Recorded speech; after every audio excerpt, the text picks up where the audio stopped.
السلام علیکم ورحمۃ اللہ وبرکاتہ۔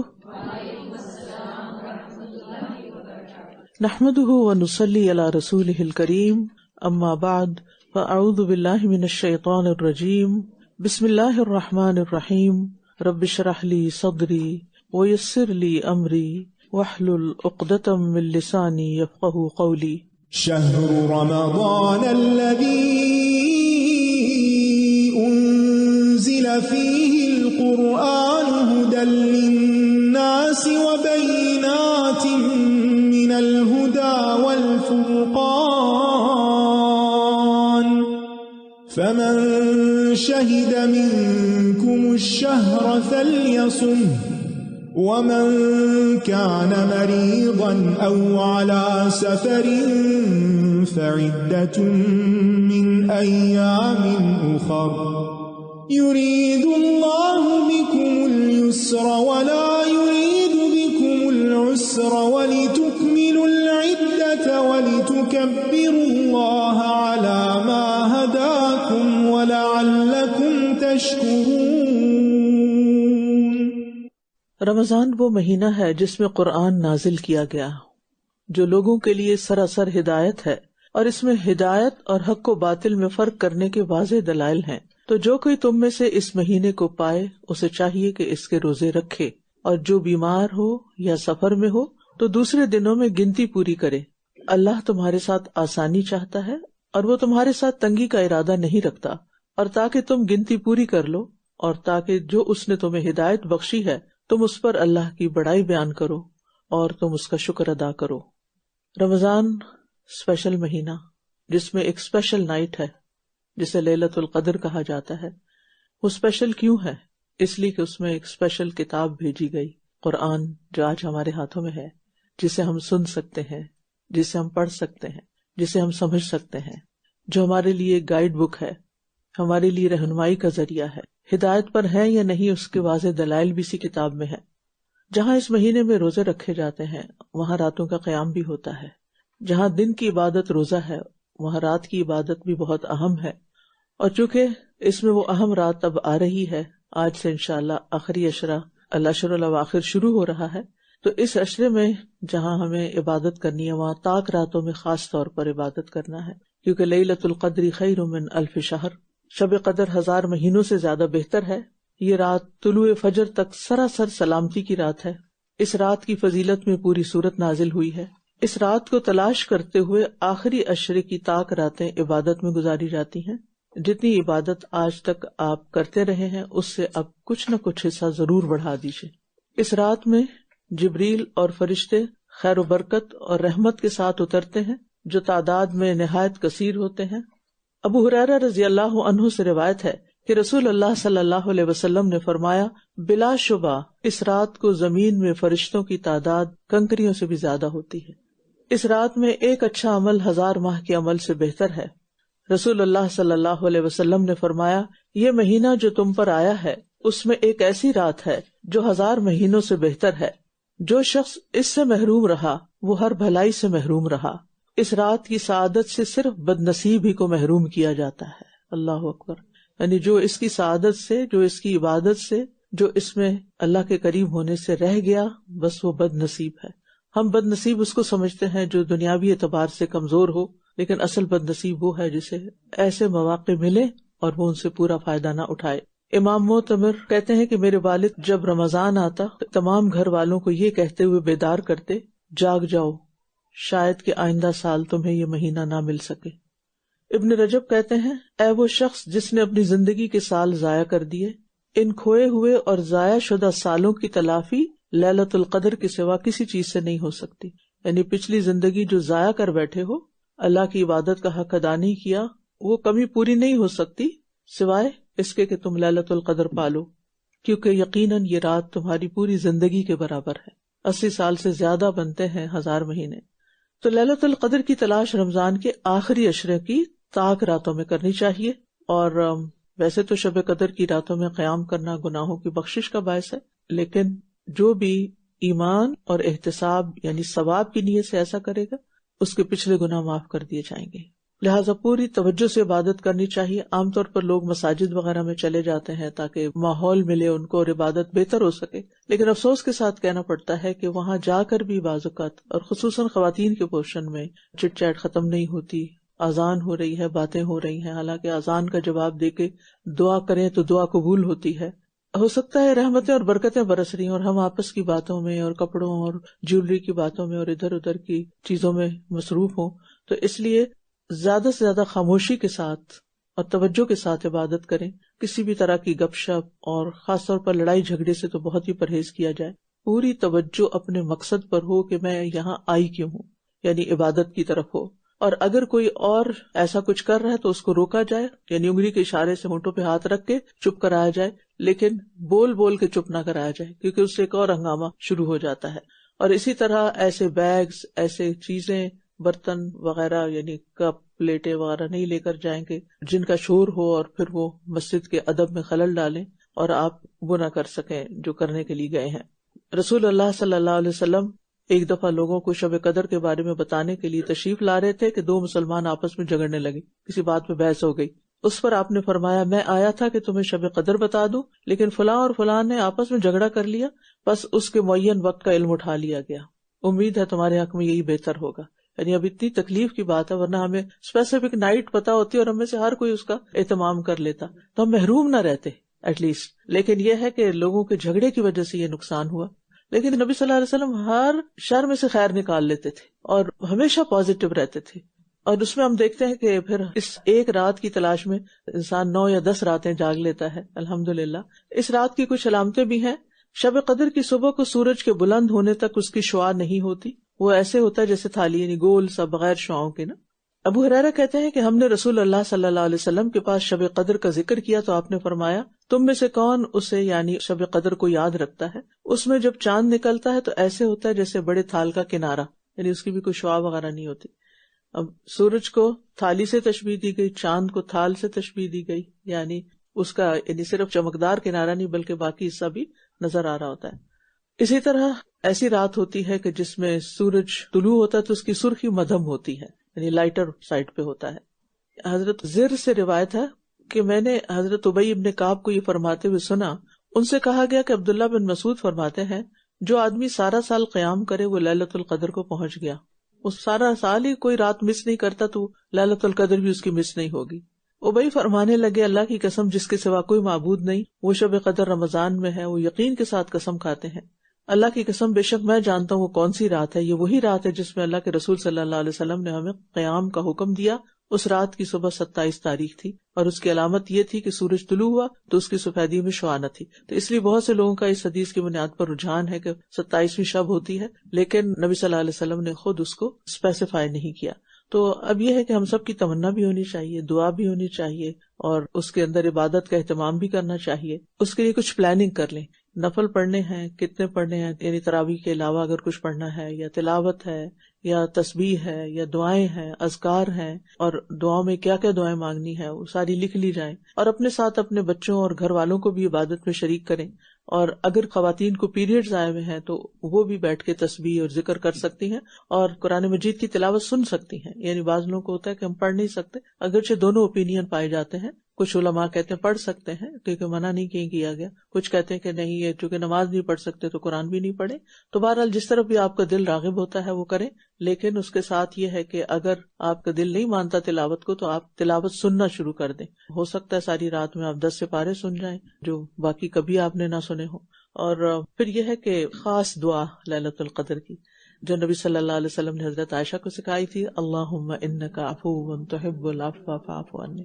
تو آپ وہ لکھ کے کہیں سامنے لگا چھوڑیں تاکہ وہ ذہن سے نکلے نہیں کہ اگر ہماری معافی ہو گئی تو سبھی کچھ مل گیا ہمیں، اگر ہم جہنم سے نجات پا گئے سمجھے کہ کامیابی حاصل ہو گئی. آج ہم انشاءاللہ سورۃ مریم ہی کو کنٹینیو کریں گے. تلاوت قرآن سنتے وقت اور قرآن پاک کو سمجھتے وقت اپنی نیت کی تجدید کر لیں اور اللہ تعالیٰ سے دعا کریں کہ اللہ تعالیٰ آپ مجھ سے راضی ہو جائیں اس قرآن کی برکت سے.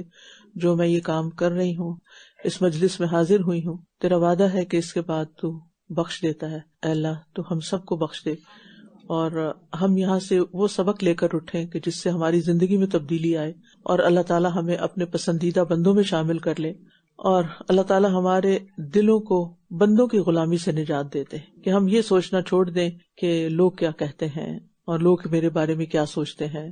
اللہ ہمیں لوگوں کے رویوں سے بے نیاز کر دے۔ ہم آج سورۃ مریم کی آیت نمبر 51 سے شروع کریں گے۔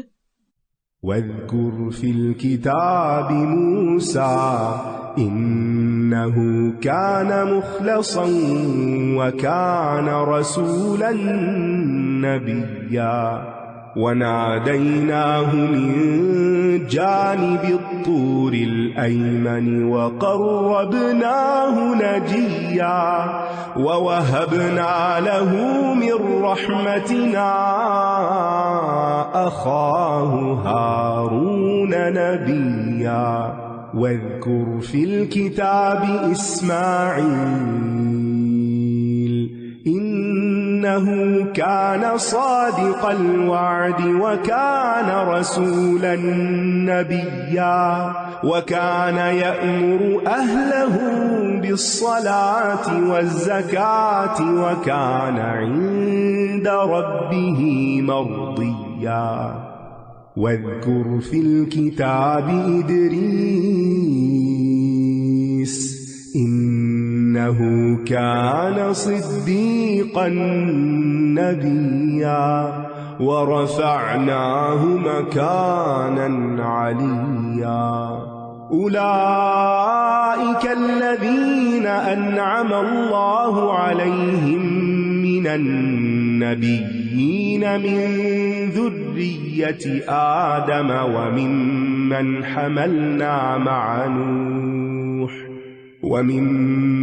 حملنا مع نوح ومن ذرية إبراهيم وإسرائيل وممن هدينا واجتبينا إذا تتلى عليهم آيات الرحمن خروا سجدا وبكيا فخلف من بعدهم خلف أضاعوا الصلاة واتبعوا الشهوات فسوف يلقون غيا إلا من تاب وآمن وعمل صالحا فأولئك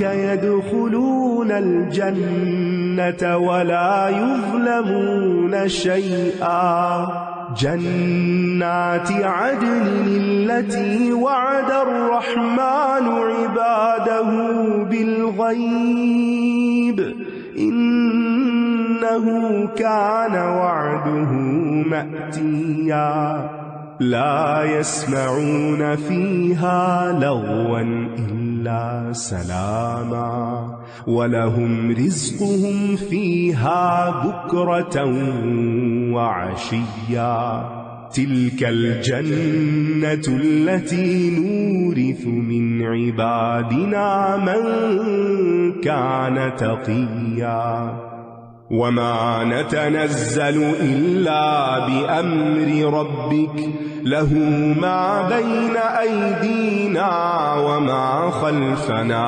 وما بين ذلك وما كان ربك نسيا رب السماوات والأرض وما بينهما فاعبده واصطبر لعبادته هل تعلم له سميا۔ اور اس کتاب میں موسیٰ کا ذکر کیجیے، بے شک وہ چنا ہوا اور ایسا رسول تھا جو نبی تھا۔ قرآن مجید میں انبیاء کے واقعات بیان ہوئے ہیں، ہمیں ان پر غور کرنا چاہیے۔ بچوں کی تربیت میں انبیاء کے واقعات، صحابہ کے واقعات، ان کے قصص بہت اہم رول پلے کرتے ہیں۔ ہمیں انبیاء کی صفات، ان کی خوبیاں اور ان پر گزرنے والے حالات کا تفصیلی علم ہونا چاہیے کہ اللہ تعالیٰ نے بندوں کی ہدایت کے لیے جنہیں مقرر کیا ان پر کیا گزری اور پھر ان کا ریئیکشن کیا تھا، آج ہم سب جو انبیاء کے مشن کو لے کر چل رہے ہیں، ہمیں بھی اپنی زندگیوں میں جب اس کام کے کرنے میں کوئی رکاوٹ محسوس ہو تو اپنے لیے وہیں سے انسپریشن لینی چاہیے۔ انبیاء کے واقعات میں ہم سب کے لیے ایک رہنمائی ہے، اور خاص طور پر اللہ تعالیٰ فرماتے ہیں کہ ان کا ذکر کیجیے، یعنی آپ ان کو سنائیے، صحابہ کو سنائیے۔ اور پھر آج ہم قرآن پڑھتے ہیں تو ہمیں بھی انبیاء کے واقعات کو اور انبیاء کے حالات کو پڑھنا اور سننا اور سنانا بھی چاہیے۔ اور ہم نے اسے طور کی دائیں جانب سے پکارا اور ہم نے اسے سرگوشی کے لیے قریب کر لیا۔ اس سے بڑا مقام کیا ہو سکتا ہے کہ اللہ سبحانہ وتعالیٰ کسی سے براہ راست کلام کرے اور ایک راز کی بات کرنے کے لیے اپنے پاس بلائے، اپنا مقرب بنائے۔ ہم سرگوشیاں کس سے کرتے ہیں؟ جس سے ہم بہت کلوز ہوتے ہیں۔ تو اس سے اندازہ کریں کہ اللہ تعالیٰ کچھ بندوں کو کیسا آنر بخشتا ہے اور انہیں اپنا کتنا قرب نصیب کرتا ہے۔ تو وہ کیا خوبیاں تھیں ان میں کہ جس کی وجہ سے اللہ نے ان کو اپنا مقرب بنایا۔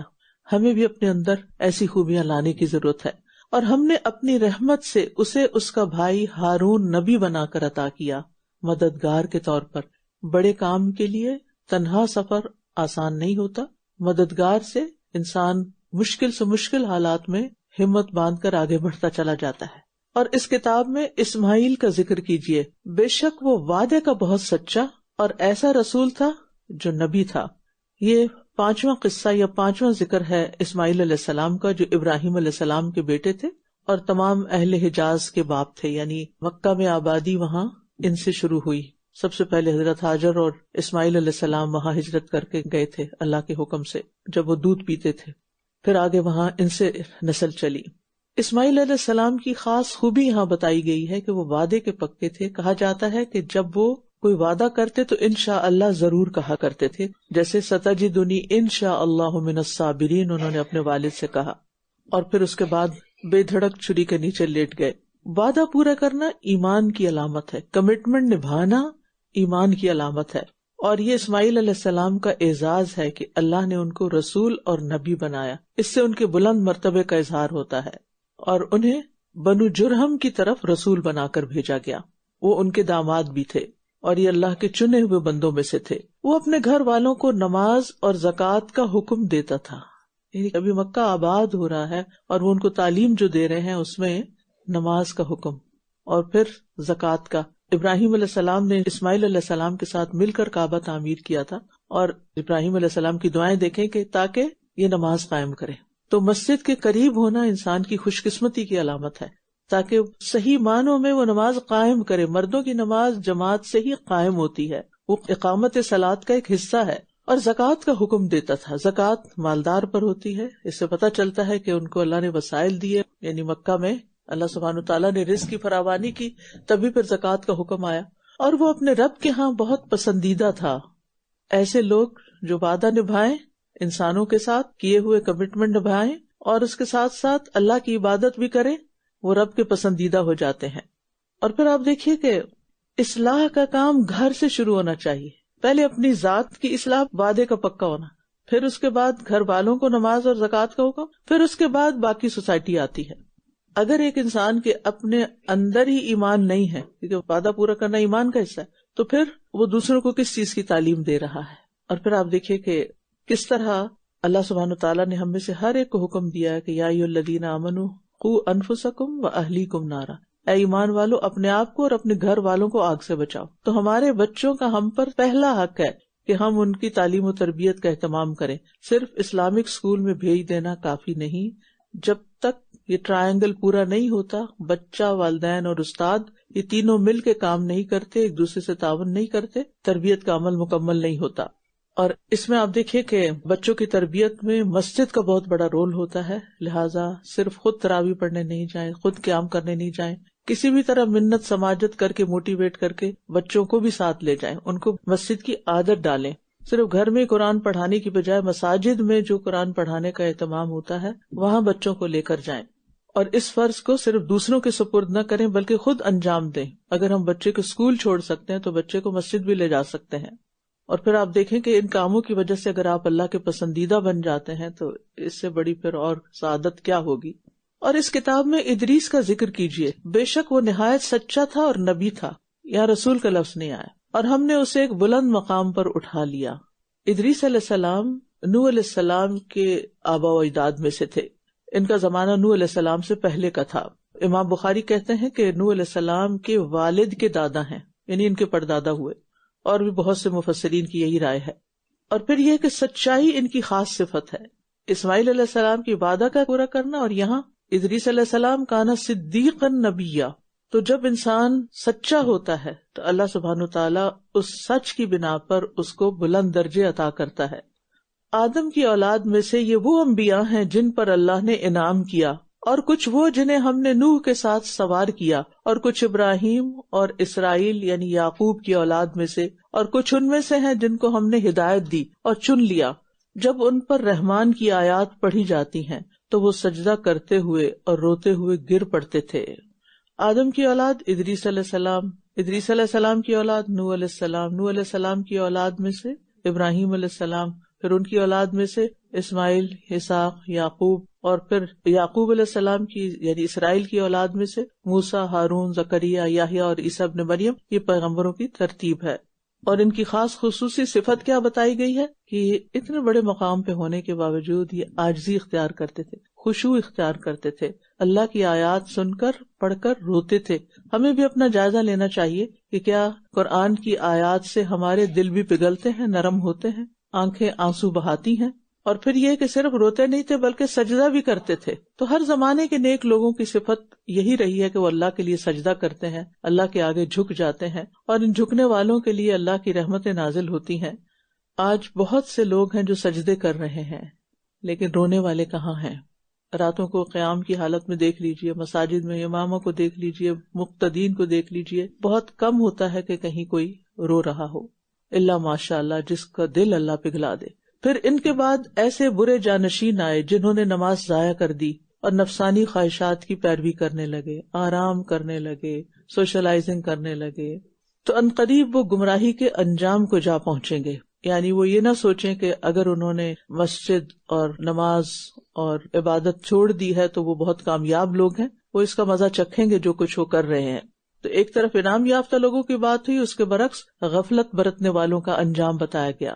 اور نماز ضائع کرنے کا مطلب کیا ہے؟ یا تو پڑھنا ہی نہیں، یا بے وقت پڑھنا، یا کبھی پڑھنا کبھی نہ پڑھنا، یا پھر پڑھتے ہوئے ریاکاری کرنا، یا بغیر کسی نیت اور شعور کے پڑھ لینا، جب جی چاہا پڑھ لی اور جب جی چاہا بغیر کسی عذر کے جمع کر لی، اور کبھی 4 پڑھی کبھی 5 پڑھی.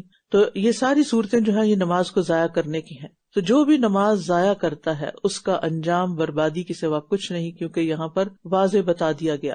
کیونکہ نمازیں ضائع کرنے والے خواہشات کی دلدل میں پھنس جاتے ہیں، اور جو خواہشات کی دلدل میں پھنس جائے پھر وہ گمراہی کے رستے پہ چل پڑتا ہے.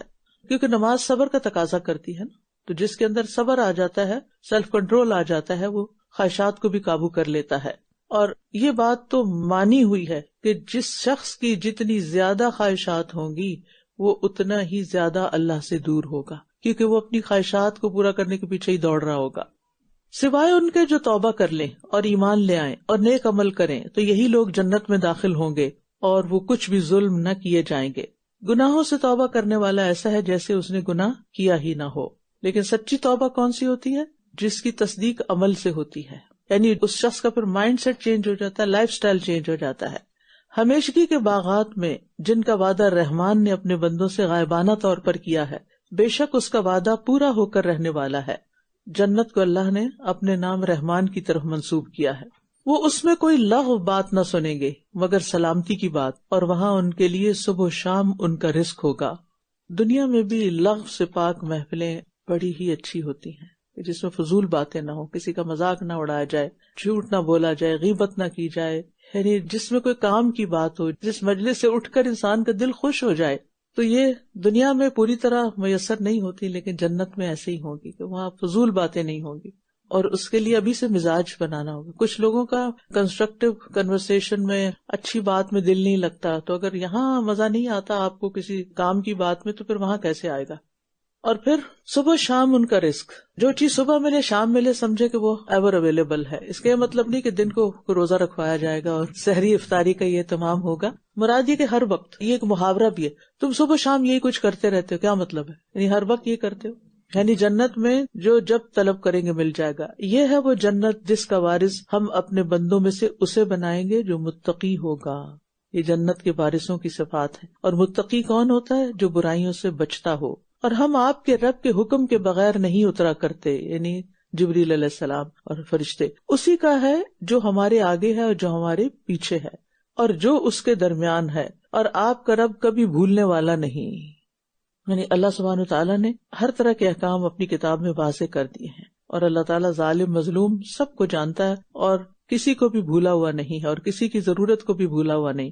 رب ہے آسمانوں اور زمین کا اور جو ان دونوں کے درمیان ہے، بس آپ اسی کی عبادت کیجیے اور اس کی عبادت پر جمے رہیے. کیا آپ اس کا کوئی اور ہم نام جانتے ہیں؟ کوئی بھی نہیں.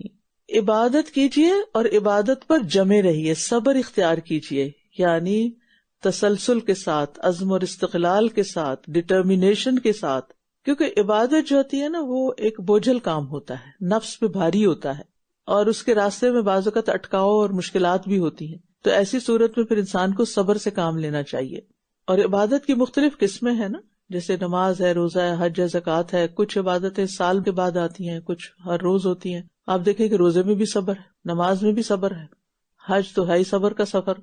اسی طرح مومن کی زندگی میں سارے نیک کام عبادت بن جاتے ہیں. تو کوئی بھی نیکی آپ کرنے لگتے ہیں تو آپ کو رکاوٹ آتی ہے، کہ نفس کی طرف سے بھی آتی ہے، لوگوں کی طرف سے آتی ہے، شیطان کی طرف سے آتی ہے، اور آپ پھر ہمت ہارنے لگتے ہیں. تو یہاں یہی کہا گیا ہے کہ عبادت کیجیے اور اس پر جمے بھی رہیے. یہ نہیں کبھی کر لیا اور کبھی چھوڑ دیا، کبھی کچھ کر لیا کبھی کچھ کر لیا.